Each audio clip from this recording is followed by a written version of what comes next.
If your child has ever wandered off from home, as a parent, you know the fear that hits your heart. And this is called elopement. And it's very common in children with autism. But do you realize that it's a form of connection? It's not that your child is trying to be bad or make decisions that will hurt you. They're communicating something that they need. And in today's video, I want to discuss and walk you through why elopement happens and what you can do about it as parents, so you're equipped to approach your children with compassion instead of fear. So what is elopement? Elopement simply means leaving a safe space without any sense of danger, right? For our children with autism, it could look like running away suddenly from the playground, running out of the classroom suddenly. It can look like suddenly leaving the house without telling a parent. I've had patients in my practice leave their home, taking their clothes off and just walking down the street.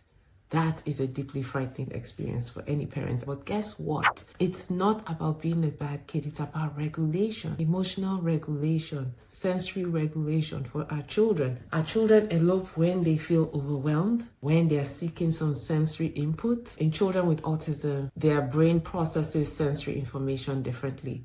Their brains are more likely and more easily to go into the fight-flight response, right? To stress, to sensory overload, or whatever may be the trigger for your child at that time. So when that occurs, they don't make a decision. It's not an actual decision that they make, right? They just feel, okay, I need to go to where it's safe. I feel better. I can be in more control. And often they'll go towards things that give them sensory comfort, like water or light. So I'm going to stop there and give you a PSA, public service announcement. Parents, please, if you find that your child loves water, teach them about water safety from the time they're little, at home, in the bathtub. Don't teach them not to get into the bathtub without you being present, because what happens is they're attracted to the water. It's soothing, it's calming to them. Like the reflection of light on the water can be soothing. It looks inviting. I had a patient who literally walked into a lake. He was 2 years old. He thought it was his bathtub because they can't tell the difference. He just walked into the lake, and then his parents found him floating on the lake. So please teach your children starting at home with visual cues, making sure they know they cannot step into the tub with water unless there's an adult there. And look in your community, see if there's any water safety classes. Check your local YMCA. They often have classes there that are taught specifically for children with autism to help them recognize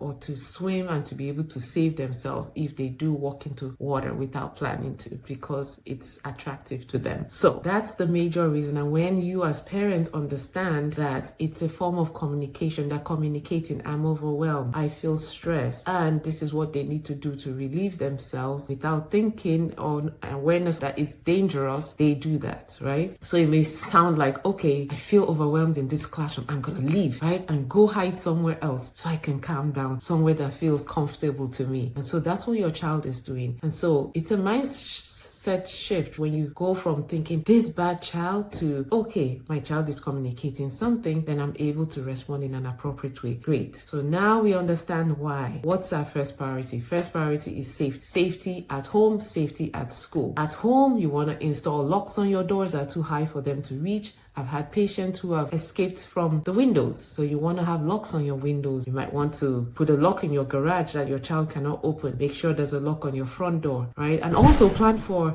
transitions. Elopement often occurs when there's a transition between car and home, transition to like at the store to the car, and you may be putting groceries in and you're not holding their hand at the moment, and that's an opportune time. And it's also talking to your child's teacher at school too, and recognizing that this is something that's happening and what can we do to put safeguards in place. And so it's also important to talk to your neighbors, talk to caregivers, talk to teachers, so that everybody can form a plan, right, of action for and be on the lookout for if this child decides to elope. The other thing is make an action plan for when transitions occur, so that life, right, we always have transitions, right? And so it's just preparing for those things ahead of time. Preparation is protection. It would help lower your stress levels and help you plan better. There are towns and communities that are beginning to have programs where the police is aware of who the children with autism are, children who are at high risk for elopement, so that way they can also be on the lookout for them if this does happen. So we've talked about all of that, but there's the emotional side, right, where we parents will feel guilty, feel like you're a bad parent because your child eloped. That is the farthest thing from the truth. You are a valuable parent. You are the best parent for your child. But I want you to know that when you come to this understanding that your child is communicating something, then it leads to a deeper bond, because now you can start to piecemeal what your child's triggers may be, what's going on, and what can we do to improve that situation that may have triggered your child to elope. So what happens long term? Long term is addressing things like the root cause. Okay, so what are things that we can put in place for your child to feel more comfortable, safer, less overwhelmed? Use things like noise cancelling headsets so that they don't feel so overwhelmed, or a weighted vest that helps them more regulated and more in control of their emotions. Things like creating visual cues to discuss transitions with them. Things like working with therapists. That's what's taught in ABA therapy, for example, is how can we work on understanding these cues in our children and helping them make safer choices. And nurturing connection with your child is critical, because the more you can do that from a place of understanding, then better the outcome is. And so parents, if you know anyone that needs to hear this, please share it with them. Please subscribe to our channel if you have not done so already, and follow us weekly. Every week we're going to have videos on here just addressing things that you may be going through as a parent of a child with ADHD and autism. And please feel free to leave topics that you'd like us to cover in the comments. And as always, remember, there is hope. You are not alone on this journey. You're a valuable parent. Your children are precious, and that together we can provide the resources that your children need. Follow us at Glow Pediatrics, and we're always happy to be of help to you. Have a wonderful day.